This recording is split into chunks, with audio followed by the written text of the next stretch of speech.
नमस्कार, 5 की बात में आपका स्वागत है। मैं हूं अखिलेश शर्मा। सुप्रीम कोर्ट की 7 जजों की संवैधानिक पीठ ने वोट के लिए नोट मामले में ऐतिहासिक फैसला सुनाया है। कोर्ट ने व्यवस्था दी है कि अगर सांसद और विधायक पैसे लेकर सदन में भाषण या फिर वोट देते हैं तो उन्हें कोई भी विशेषाधिकार कवच नहीं मिलेगा और ऐसा करने वाले जनप्रतिनिधियों पर मुकदमा चलेगा। कोर्ट ने सख्त रुख अपनाते हुए कहा कि रिश्वतखोरी संसदीय कार्य प्रणाली को तबाह करती है और ऐसे मामलों में सांसदों और विधायकों को संरक्षण नहीं दिया जा सकता। इस मामले में सुप्रीम कोर्ट ने 1998 के 5 जजों की पीठ के फैसले को पलट दिया है। 25 साल पुराने सुप्रीम कोर्ट के उस फैसले में पीठ ने ऐसे मामलों में सांसदों और विधायकों को विशेषाधिकार संरक्षण दिया था। ताजा फैसले के बाद कोई भी आरोपी सांसद या विधायक कानूनी कार्रवाई से नहीं बच सकेगा। दरअसल ये मामला झारखंड मुक्ति मोर्चा सांसदों के रिश्वत कांड पर आए आदेश से जुड़ा है, जिस पर सुप्रीम कोर्ट कार्रवाई कर रहा था। 1993 के उस मामले में आरोप था कि कुछ सांसदों ने पैसे लेकर नरसिम्हा राव सरकार का समर्थन किया था। Bribery is not rendered immune under Articles 1052 and the corresponding provision of Article 194 because a member engaging in bribery commits a crime which is not essential to the casting of the vote or the ability to decide on how the vote should be cast.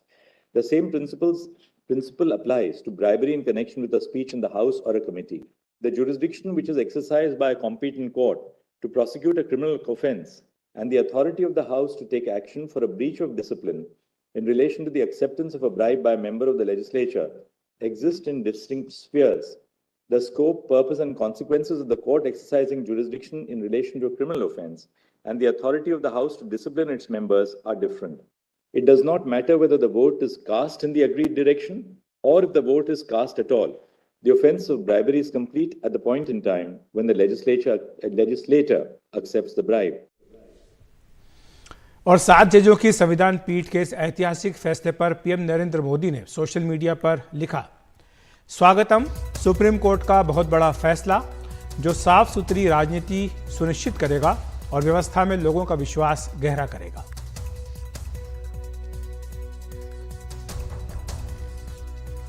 और इसी पर चर्चा करने के लिए हमारे साथ doctor Vivek Sharma जुड़ गए हैं, वकील। आपका स्वागत है विवेक जी एनडीटीवी इंडिया पर। आप किस तरह से देखते हैं, आपकी पहली प्रतिक्रिया आज जो ये फैसला आया है और हमें बताया गया कि आप भी याचिकाकर्ताओं में से एक थे? इस मामले में हम भी एक पक्षकार थे। इस मामले को, इसका जो आज जजमेंट आया है, इससे हमें बहुत खुशी है कि ये एक लैंडमार्क डिसीजन है। इंडिया के जो डेमोक्रेटिक वैल्यूज हैं उन्हें अपहेल्ड करनी, हमारी कॉन्स्टिट्यूशनल वैल्यूज अपहेल्ड करनी। और इस मामले की सबसे बड़ी खास और इंपॉर्टेंट बात यह है कि इसमें जो ब्राइबरी है, जो रिश्वत लेना है वोट देने के लिए हाउसेज में, उसे एक ऑफेंस डिक्लेयर। अगर हमारे पार्लियामेंटेरियन या मेंबर्स जो लेजिस्लेटिव असेंबलीज के हैं, अगर वो हाउस में, संसद में या राज्य विधानमंडलों में वोट करने के लिए रिश्वत लेते हैं तो उसे एक आपराधिक तथ्य माना और वो उससे इम्यून नहीं हो। सीधी सी बात है कि जो हमारा भारत का आम नागरिक है, जनप्रतिनिधि उसके मुद्दों को उठाने के लिए संसद और राज्य विधानमंडलों में निर्वाचित किए जाते हैं और एक लोकतंत्र में कभी भी उनसे उम्मीद नहीं की जाती कि वो सदन में वोट करने के लिए रिश्वत ले। तो सबसे बड़ी इसकी एक मील का पत्थर इस दिशा में है कि ये एक स्वस्थ और ईमानदार लोकतंत्र की तरफ मील का पत्थर है, सबसे बड़ी चीज। लेकिन इसमें एक स्पष्टीकरण आपसे चाहिए कि ये बात जो 1998 का फैसला आया था 5 जजों की पीठ का, उसमें ये कहा गया था कि जो सांसद या विधायक अपना मत देता है, ये भी एक तरह से उसकी जो आवाज़ है उसी का एक्सटेंशन है, यानी ये अपनी आवाज़ को ही बुलंद कर रहा है इस मत के जरिए। तो इसीलिए इसको, चूंकि उसकी आवाज़ है, इसलिए इस पर पाबंदी नहीं लगाई जा सकती। तो अब जो सुप्रीम कोर्ट का फैसला आज का आया है, क्या ये उस पर किसी तरह से पाबंदी लगाता है? क्या उनको अपनी खुलकर बात कहने की आज़ादी होगी या उस पर कोई कार्रवाई नहीं हो सकती है बाहर? हाँ, मैं आपको स्पष्ट करता हूँ। मैं बिल्कुल आपको कानूनी पक्ष बताता हूँ। असल में हमारे संविधान में एक आर्टिकल 194 है, 105। ये दोनों आर्टिकल जो हैं वो एक तो राज्य विधानमंडल के जो सदस्य हैं, हमारे विधायक और विधान परिषद के सदस्य होते हैं, उनके लिए और एक सांसदों के लिए है। ये सदन में बोली गई बात और वोट के लिए उन्हें विशेषाधिकार देता है कि सदन में अगर कोई वो बात रखते हैं या कोई वोट देते हैं तो वो बिना किसी डर और भय के दे सके। इसके लिए उन्हें प्रिविलेज है, विशेषाधिकार है ये जो आर्टिकल्स हैं संविधान के अनुच्छेद है इनके जरिए। लेकिन अगर वो उस वोट को, उस बात को रखने के लिए सदन के बाहर रिश्वत लेते हैं तो वो आपराधिक कृत्य माना जाएगा। दोनों चीजों का फर्क हमें यहाँ बहुत अच्छे से समझ। हमारा संविधान जो है वो सदन में हमारे जो जनप्रतिनिधि हैं उन्हें अपनी बात निर्भय होकर रखने का विशेष अधिकार देता है, लेकिन उस बात को किसी प्रलोभन या रिश्वत के जरिए रखने का अधिकार नहीं देता। और इसीलिए मैंने अभी शुरू में जब कहा कि एक ईमानदार लोकतंत्र की तरफ, एक ऑनेस्ट डेमोक्रेसी की तरफ इट इज ए माइलस्टोन। एक चीज में अश्विनी दुबे जी भी हमारे साथ जुड़ गए हैं, विवेक जी उनके पास जाना चाहूंगा। अश्विनी जी, स्वागत है आपका एनडीटीवी इंडिया पर। आप किस तरह से देखते हैं आज का जो सुप्रीम कोर्ट का ऐतिहासिक फैसला आया है? क्या ये इस बात को प्रशस्त करेगा मार्ग कि आने वाले समय में अगर कोई भी इस तरह की घूस लेता है तो उसको प्रोटेक्शन नहीं मिलेगा? ये बात तो बिल्कुल स्पष्ट हो गई है, लेकिन साथ साथ ये प्रश्न भी उठता है अश्विनी जी कि अगर कोई अपनी इच्छा से देता है, इसको कहा जाता है कि अंतरात्मा की आवाज से वोट देता है, और कल से उस पर यह कह दिया जाए कि इसने घूस लेकर के दिया, तो फिर तो उसके ऊपर एक तरह का दबाव बन जाएगा, क्योंकि उसको यह साबित करना होगा कि उसने ये जो फैसला किया है घूस लेकर नहीं किया है। अखिलेश जी, हर एक पुलिस का एक्शन जुडिशियल स्क्रूटनी के बाद आगे बढ़ता है। किसी भी व्यक्ति के ऊपर अगर कोई आरोप लगाया जाता है तो उस आरोप की सत्यता को साबित करने का प्रथम दृष्टया जो माने बर्डन होता है वो होता है प्रोसिक्यूटिंग एजेंसी को। किसी के ऊपर अकारण अगर आरोप लगा दिया जाता है तो कई ऐसे केसेस में आपने देखा होगा कि मैलिशियस और रॉन्गफुल प्रोसिक्यूशन में अदालतों ने प्रोसिक्यूटिंग एजेंसी के ऊपर भी कार्यवाही की। हाल के दिनों में ही याद करिए, दिल्ली हाई कोर्ट ने एक मैटर में एक सब इंस्पेक्टर को 6 महीने की सजा भी सुना दी थी, क्योंकि Arnesh Kumar versus Union of India judgment का पालन नहीं हुआ था। विष्णु तिवारी के केस में 20 साल का इनकार्सरेशन गलत पाया गया। सुप्रीम कोर्ट ने कहा कि वो चाहें तो कंपनसेशन ले सकते हैं। तो ये पहला है। तो हर एक प्रोसिक्यूशन स्टेट का एक्शन जो है सब्जेक्ट टू जुडिशियल रिव्यू है, अगर क्रिमिनल जुरिस्प्रूडेंस की बात आती है। अब हम आते हैं डेमोक्रेटिक जो राजनीतिक शुचिता की बात कर लेते हैं, क्योंकि संविधान के अनुच्छेद 105 और 194 पर तो बहुत बात हो गई। देखिए, सुप्रीम कोर्ट जो हमारे अनुच्छेद 105 है वह बोलने की स्वतंत्रता देता है। 105(2) के तहत यह स्वतंत्रता होती है कि संसद का कोई भी सदस्य किसी भी न्यायालय के समक्ष किसी भी कार्यवाही में उसके द्वारा संसद में या किसी भी समिति में किसी भी वोट के लिए उत्तरदायी नहीं होगा।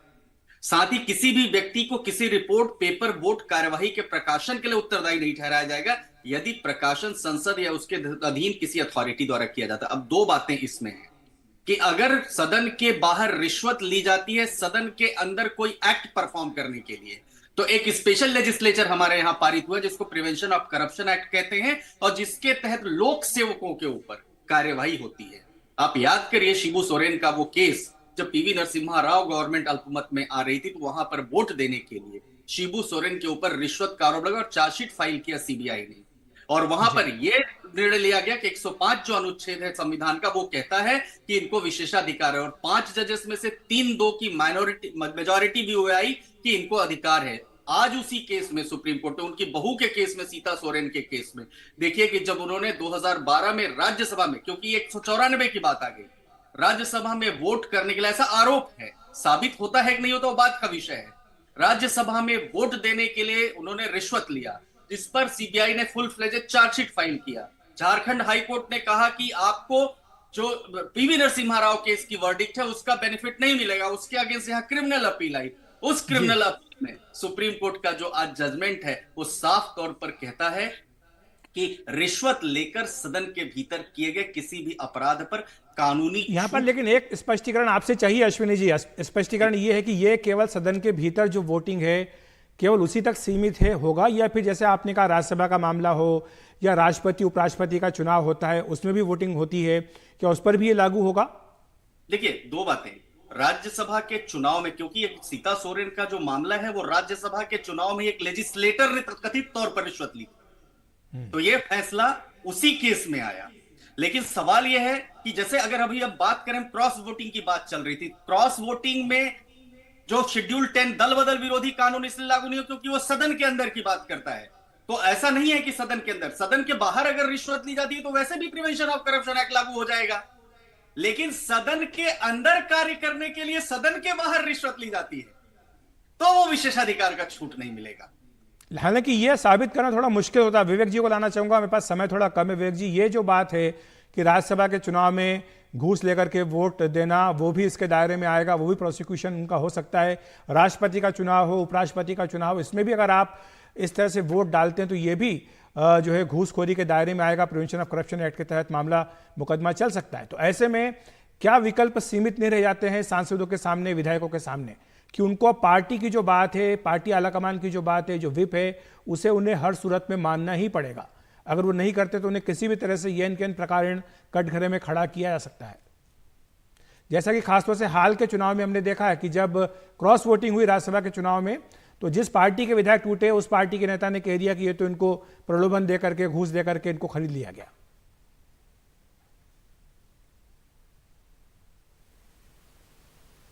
आपने म्यूट किया हुआ है, आप अनम्यूट कर लीजिए विवेक जी। हाँ जी, now myself is audible. हाँ हाँ बिल्कुल, बोलिए।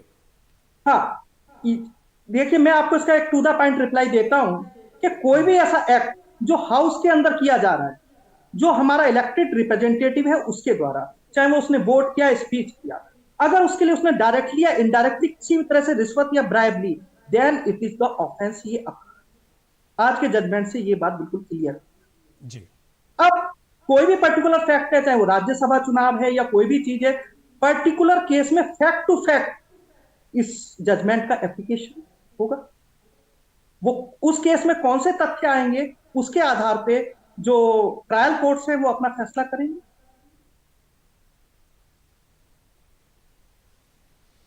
आपका सिग्नल चला गया है, लेकिन मैं अश्विनी जी के पास आना चाहूंगा। संक्षेप में अश्विनी जी आपसे जानना चाहूंगा, ये जो बात आई थी, इससे पहले भी राजनीतिक शुचिता को बरकरार करने के लिए खुद पीएम मोदी की ओर से सुझाव आया था कि जो भी आरोप लगते हैं जनप्रतिनिधियों के ऊपर, उनका फैसला जो है जल्द से जल्द होना चाहिए। 1 साल के भीतर भीतर किसी भी तरह से फास्ट ट्रैक करके इनका होना चाहिए। आपको लगता है कि वो बात हो या फिर आज का फैसला हो, ये सारे उसी दिशा में लेकर जा रहे हैं कि जब राजनीतिक शुचिता उसको बनाए रखने की बात हो रही है? संक्षेप में। जी बिल्कुल, देखिए पॉलिटिकल वेंडेटा के तहत भी कार्यवाही होती है, जिसके हाथ में राज्य सरकारों की पुलिस होती है। कई बार वो इंडियन पिनल कोड का मिसयूज भी होता है, तो उस मिसयूज में कोई भी जो आदमी दोषी नहीं है वो ना फंस जाए, और उसका इसलिए इसके लिए जरूरी है कि टाइम बाउंड मैनर में एमपीएमएलए कोर्ट जो है इसका फैसला करे, और एमपीएमएलए कोर्ट बनी भी हुई। तो निश्चित तौर पर शुचिता को बनाए रखने के लिए, पारदर्शिता के सही तरीके से पालन करने के लिए और निष्पक्षता प्रमाणित हो, ये देखने के लिए जरूरी है कि जो एक साल के अंदर, 1.5 साल के अंदर फैसला हो जाए, ताकि जनप्रतिनिधि निर्भीक होकर अपना कार्य कर सके। जी, बहुत बहुत शुक्रिया आपका अश्विनी जी, और विवेक जी आपका भी धन्यवाद हमारे साथ जुड़ने के लिए।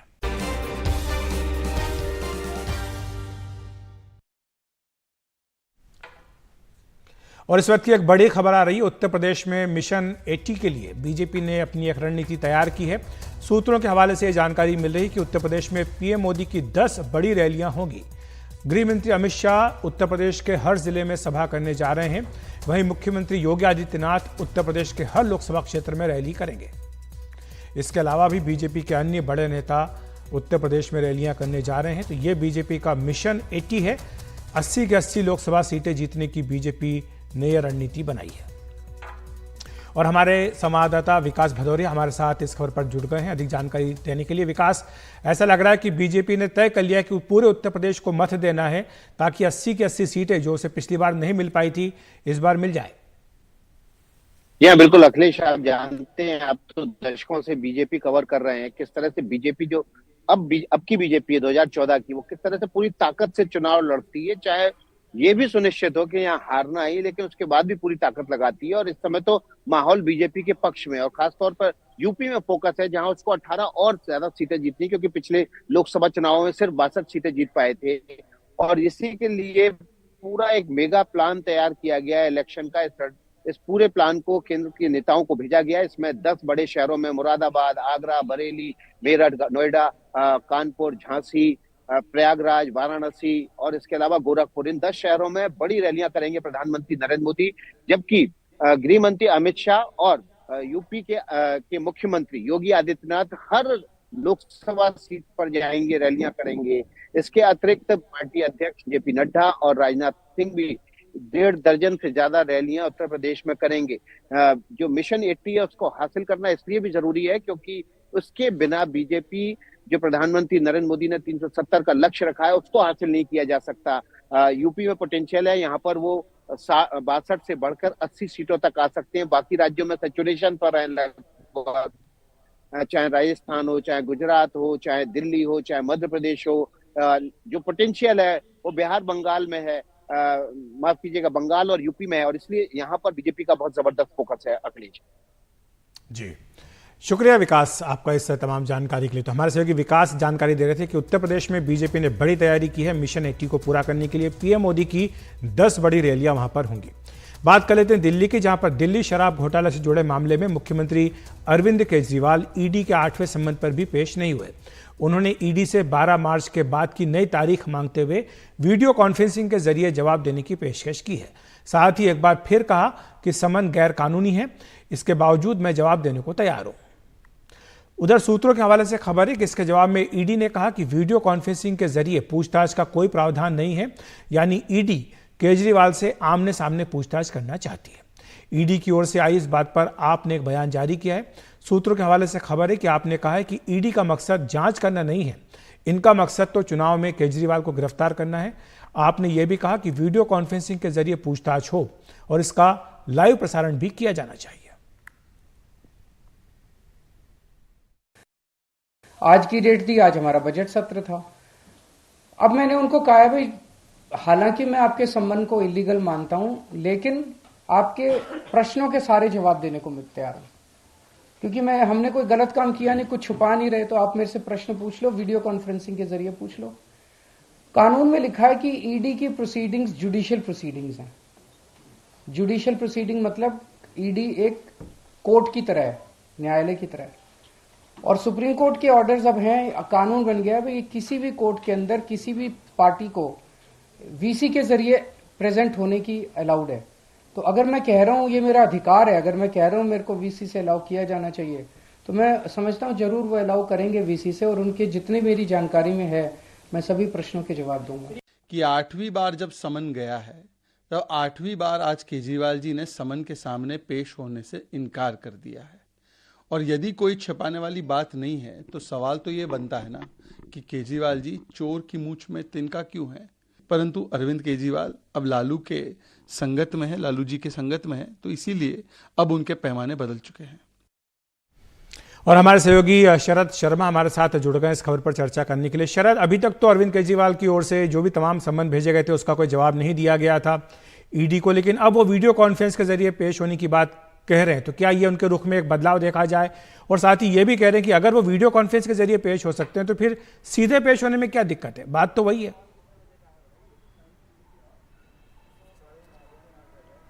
देखिए, दोनों ही चीजें हैं अखिलेश जी। एक तो बात इसमें यह है कि 8 सम्मन जो है, ये संख्या अपने आप में बहुत बड़ी है, और कोर्ट में जब मामला जाएगा तो वहां पर यह दिखाई देगा कि इतने सारे सम्मन हुए और अरविंद केजरीवाल पेश नहीं हुए।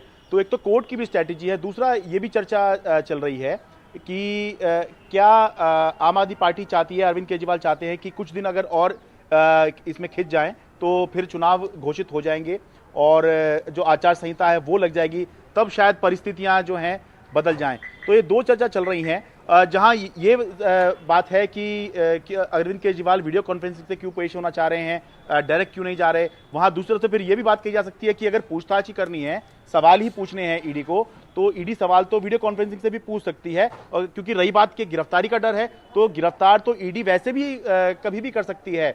मुख्यमंत्री होने के नाते हम ये जरूर कह सकते हैं कि मुख्यमंत्री को आज तक गिरफ्तार नहीं किया गया है कभी भी भारत के अंदर, लेकिन मुख्यमंत्री होने के नाते कोई इम्यूनिटी अरविंद केजरीवाल को नहीं मिली हुई है कि ईडी उन पर कोई कार्रवाई नहीं कर सकती है। तो कुल मिलाकर क्योंकि मामला ये लीगल भी है, पॉलिटिकल तो है ही, तो लीगल भी है, तो इसलिए अब जो है गेंद जो है वो ईडी के पाले में है कि क्या वो अरविंद केजरीवाल के जो प्रस्ताव है कि अगर सवाल पूछने हैं आप वीडियो कॉन्फ्रेंसिंग से पूछ लीजिए, क्या उस पर वो हाँ कहेंगे या मना करेंगे। और फिर अगर वो मना करेंगे तो फिर, क्योंकि 12 तारीख की बात अरविंद केजरीवाल कह रहे हैं, 16 मार्च को जो है कोर्ट में ही डेट है, तो क्या अरविंद केजरीवाल इस बात को कोर्ट में भी रखेंगे कि मैंने इसमें जांच में पूरा कोऑपरेट किया है, प्रस्ताव दिया था लेकिन ईडी ने इसको स्वीकार नहीं किया। तो ये बहुत सारी बातें हैं, जब ईडी का जवाब आएगा तब उसके बाद आगे की रणनीति पता चलेगी दोनों तरफ से। जी, शुक्रिया आपका शरद इस तमाम जानकारी के लिए। और आम आदमी पार्टी से जुड़ी दूसरी खबर, सुप्रीम कोर्ट से आम आदमी पार्टी को एक बड़ा झटका लगा है। आम आदमी पार्टी को राउज एवेन्यू स्थित पार्टी दफ्तर अब खाली करना होगा। सुप्रीम कोर्ट ने 15 जून तक दफ्तर खाली करने का आदेश दिया है। सुप्रीम कोर्ट ने कहा कि आगामी चुनाव के मद्देनजर हम आपको अतिरिक्त समय दे रहे हैं। आप पार्टी दफ्तर के लिए जमीन के लिए केंद्र के समक्ष आवेदन करें। सुप्रीम कोर्ट ने कहा कि यह जमीन दिल्ली हाईकोर्ट को दी गई जमीन पर अतिक्रमण है। इस जमीन का उद्देश्य राउज एवेन्यू कोर्ट के लिए अतिरिक्त कोर्ट रूम का निर्माण करना है। 2017 से आम आदमी पार्टी ने यहां पर अतिक्रमण किया हुआ है।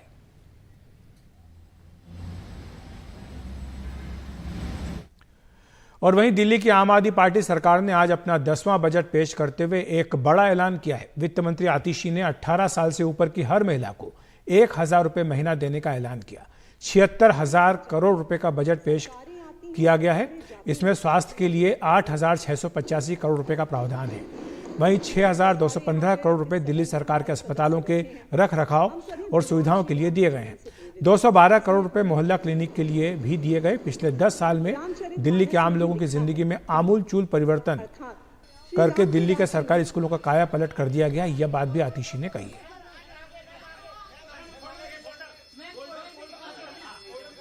अब दिल्ली में 18 साल से ऊपर की हर महिला के लिए, चाहे वो हमारी छोटी बहन हो, बड़ी बहन हो, चाहे कोई माता हो, हर एक के लिए हर महीने 1,000 रुपए का इंतजाम कर दिया। हर महीने उनके अकाउंट में 1,000 रुपए जाएंगे। पर वो महिला किसी सरकारी पेंशन की लाभार्थी नहीं होनी चाहिए, सरकारी नौकरी में नहीं होनी चाहिए और इनकम टैक्स पेयर नहीं होनी चाहिए। और इसको व्यवस्था को सिंपल करने के लिए हमने ये भी कर दिया, भाई सेल्फ डिक्लेरेशन दे देना।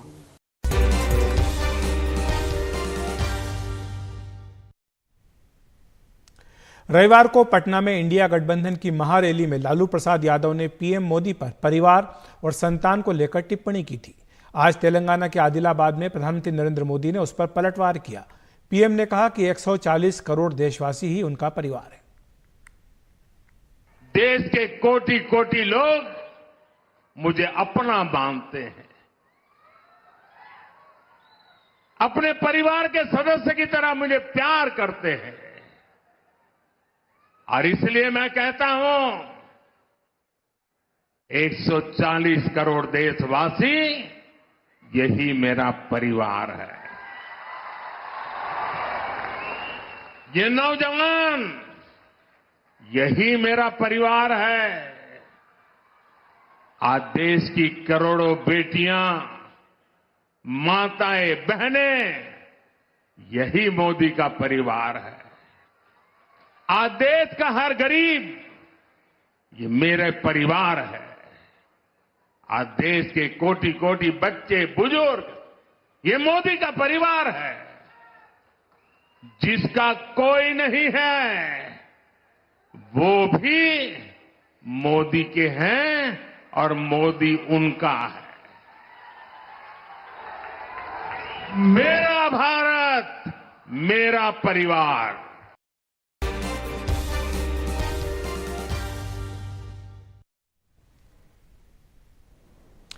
आम चुनाव से पहले हिमाचल प्रदेश सरकार ने एक बड़ा ऐलान किया है। मुख्यमंत्री सुक्खू ने कहा है कि 18 से 80 साल की सभी महिलाओं को 1,500 रुपये महीने दिया जाएगा। 1 अप्रैल से ये योजना लागू कर दी जाएगी। इसमें 5 लाख महिलाओं को लाभ मिलेगा। 18 साल से ऊपर की 80 साल तक की सभी जो हमारी महिलाएं हैं उनको हम इस वित्तीय वर्ष में 1,500 रुपये मासिक पेंशन देने की घोषणा करते हैं। बात कर लेते हैं झारखंड की, जहां पूर्व मुख्यमंत्री हेमंत सोरेन की पत्नी कल्पना सोरेन ने अपनी सियासी पारी की शुरुआत कर दी है। गिरिडीह में झारखंड मुक्ति मोर्चा के स्थापना दिवस समारोह में आज वो शामिल हुई और उन्होंने सभा को संबोधित भी किया। उन्होंने केंद्र की मोदी सरकार पर हमला बोला। उन्होंने कहा कि जब से सूबे में महागठबंधन की सरकार बनी है तभी से केंद्र साजिश रचता रहा है। केंद्र ने हेमंत के बहाने झारखंडियों को नीचा दिखाने का प्रयास किया, लेकिन पार्टी के कार्यकारी अध्यक्ष ने जेल जाना पसंद किया, लेकिन झुके नहीं। कल्पना ने कहा कि वे कल अपने जन्मदिन पर होटवार जेल गई, जहां हेमंत सोरेन ने उन्हें हिम्मत बंधाई। कल्पना ने कहा कि केंद्र को उसके किए की सजा हमें एक वोट से देनी है। जिन लोगों का ये इतना बड़ा षड्यंत्र रचा गया है, जिसकी वजह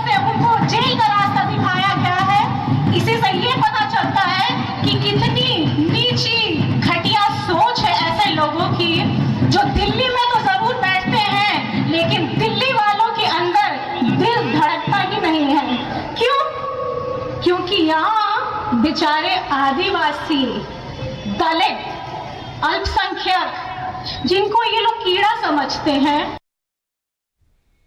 चंडीगढ़ में आज राज्यपाल के अभिभाषण को विपक्ष ने रोक दिया।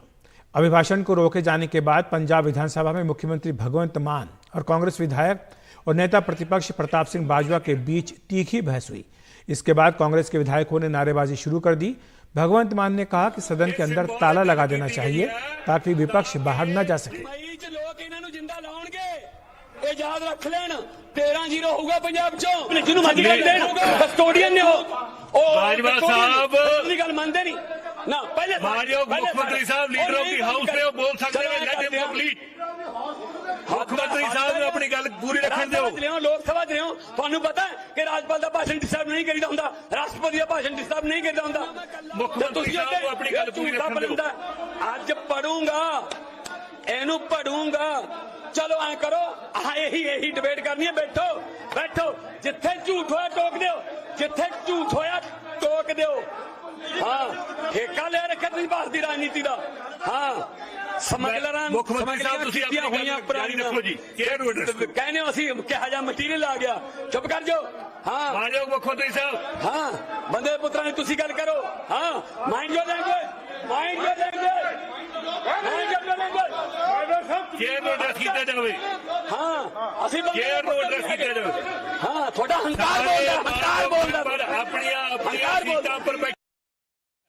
तो 5 की बात में इतना ही। नमस्कार।